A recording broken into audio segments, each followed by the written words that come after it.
യൂക്കാലിപ്സ്. നിങ്ങൾ കൊടൈക്കനാൽ ആരും പോയാൽ കൊടൈക്കനാലോ അല്ലെങ്കിൽ നമ്മുടെ വയനാട് പോയി കാണും യൂക്കാലിപ്സ് മരങ്ങൾ.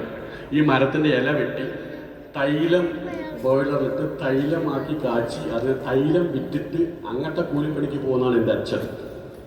അമ്മ പാടത്തും പറമ്പിലും പാടത്തും കളപറിച്ചും ഞാറുനെട്ടും കറ്റ മെതിച്ചും കൊയ്തും അതുപോലെ പറമ്പിലും ദിനക്കൂലിക്ക് പോകുന്നതാണ് എൻ്റെ അമ്മ.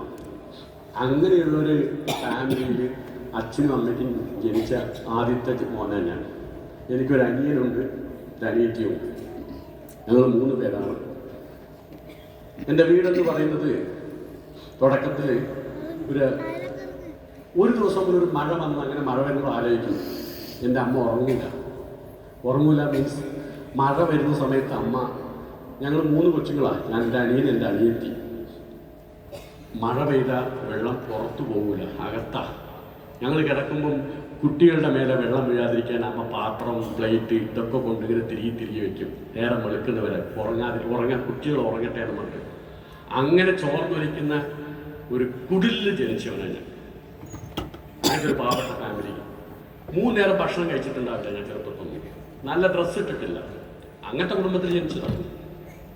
അങ്ങനത്തെ കുടുംബത്തിൽ ജനിച്ചിട്ടും ഞാൻ ഇവിടെ നിൽക്കാനുള്ള കാരണം ഞാൻ ഉണ്ടാക്കിയത് തിരിച്ചറിവുകൾ ഉണ്ടാക്കിയത്.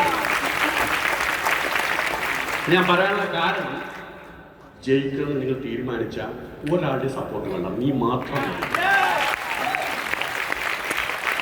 അതിനുവേണ്ടി ഞാൻ എൻ്റെ എക്സ്പീരിയൻസ് വേണേൽ പറയാം. കുറേ ആളുകൾ അവൻ ചെയ്തിരുന്നില്ല, ഇവൻ ചെയ്തിരുന്നില്ല, സാർ അവർ വന്നില്ല. നിങ്ങൾ ഓവറായിട്ട് ഇന്നലത്തിനുള്ള എക്സ്പെക്ട് ചെയ്താൽ നിങ്ങൾ എവിടെയും പോകും. ദിനം തോറും വെള്ളമൊഴിച്ച് നട്ടു വളർത്തുന്ന ഒരു പൂച്ചെടിയും വലുതായിട്ടില്ല.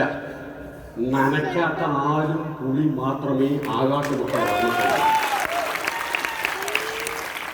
ഒരാളെ ആശ്രയിക്കാതെ വളരുന്ന ആൽമരം മാത്രമേ, ആ മരത്തിന്റെ പേരാണ് രാജാവ്. ആൽമരം രാജാവ്. ഒരാളും വെള്ളമൊഴിച്ച് കൊടുക്കണ്ട, സ്വന്തം വളരുന്നതിന്റെ പേരാണ് രാജാവ്. അതാണ് ആൽമരം.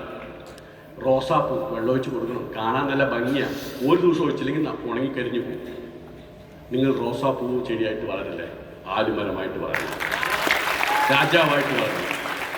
രാജാവായി വളരണമെങ്കിൽ ഒരാളെയും പ്രതീക്ഷിക്കില്ല. നാളെ മുതൽ നിങ്ങൾക്ക് ബോസ് നിങ്ങൾ തന്നെയാണ്. ആ തീരുമാനം ഉള്ളിലെടുക്കുക. അതിന് മനസ്സ് മാത്രം മതിയെന്നേ. വഴികൾ താനേ തെളിഞ്ഞു വരും. മുന്നോട്ട് പോകുമ്പോൾ തൃശ്ശൂർ ഇങ്ങോട്ട് വരുമ്പം അവിടെ നിന്ന് ആലോചിച്ചോടെ എത്തൂല. ആ ട്രെയിൻ തന്നെ വഴി തെളിഞ്ഞു വരുന്നേ. നിങ്ങൾ തീരുമാനിച്ചുറപ്പിച്ചാൽ തൻ്റെ സ്റ്റെപ്പുകൾ വഴി തന്നെ ആ പടച്ചോ നിങ്ങൾ കൊണ്ടുവന്ന് ചേർത്തിരിക്കും. അതിന് വേറെ ആരും എക്സാമ്പിൾ അല്ല, ഞാൻ നിങ്ങളുടെ മുമ്പിൽ നിൽക്കുന്നു.